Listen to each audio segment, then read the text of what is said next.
Not long after this, the king sent an Athenian senator to compel the Jews to forsake the laws of their ancestors and no longer to live by the laws of God. Also to pollute the temple in Jerusalem, and to call it the temple of Olympian Zeus, and to call the one in Gerizim the temple of Zeus, the friend of strangers, as did the people who lived in that place. Harsh and utterly grievous was the onslaught of evil, for the temple was filled with debauchery and reveling by the Gentiles, who dallied with prostitutes and had intercourse with women within the sacred precincts, and besides brought in things for sacrifice that were unfit. The altar was covered with abominable offerings that were forbidden by the laws. People could neither keep the Sabbath nor observe the festivals of their ancestors, nor so much as confess themselves to be Jews. On the monthly celebration of the king's birthday, the Jews were taken under bitter constraint to partake of the sacrifices, and when a festival of Dionysus was celebrated, they were compelled to wear wreaths of ivory and to walk in the procession in honor of Dionysus. At the suggestion of the people of Ptolemais, a decree was issued to the neighboring Greek cities that they should adopt the same policy toward the Jews and make them partake of the sacrifices, and should kill those who did not choose to change over to Greek customs. One could see therefore the misery that had come upon them. For example, 2 women were brought in for having circumcised their children. They publicly paraded them around the city with their babies hanging at their breasts, and then hurled them down headlong from the wall. Others, who had assembled in the caves nearby in order to observe the 7th day secretly, were betrayed to Philip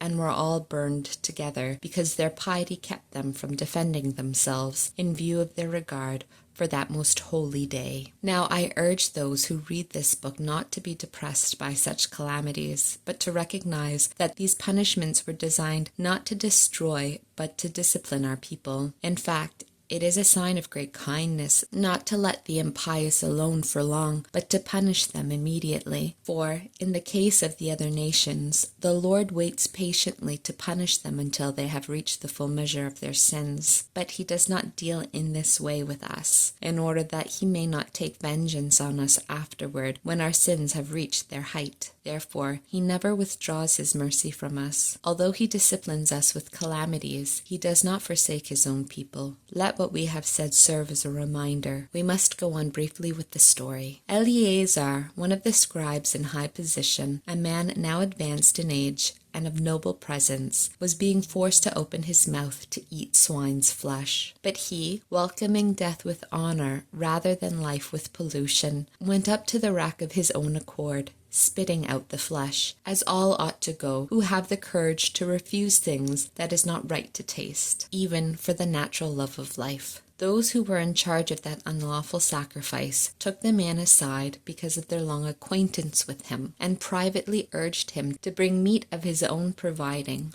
proper for him to use, and to pretend that he was eating the flesh of the sacrificial meal that had been commanded by the king, so that by doing this he might be saved from death and be treated kindly on account of his old friendship with them. But making a high resolve, worthy of his years and the dignity of his old age, and the gray hairs that he had reached with distinction, and his excellent life even from childhood, and moreover, according to the holy God-given law, he declared himself quickly, telling them to send him to Hades. Such pretense is not worthy of our time of life, he said, for many of the young might suppose that Eleazar, in his 90th year, had gone over to an alien religion, and through my pretense, for the sake of living a brief moment longer, they would be led astray because of me, while I defile and disgrace my old age. Even if, for the present, I would avoid the punishment of mortals, yet, whether I live or die, I will not escape the hands of the Almighty. Therefore, by bravely giving up my life now, I will show myself worthy of my old age, and leave to the young a noble example of how to die a good death willingly and nobly for the revered and holy laws. When he had said this, he went at once to the rack. Those who a little before had acted toward him with good will now changed to ill will, because the words he had uttered were in their opinion sheer madness. When he was about to die under the blows, he groaned aloud and said, "It is clear to the Lord in his holy knowledge that, though I might have been saved from death,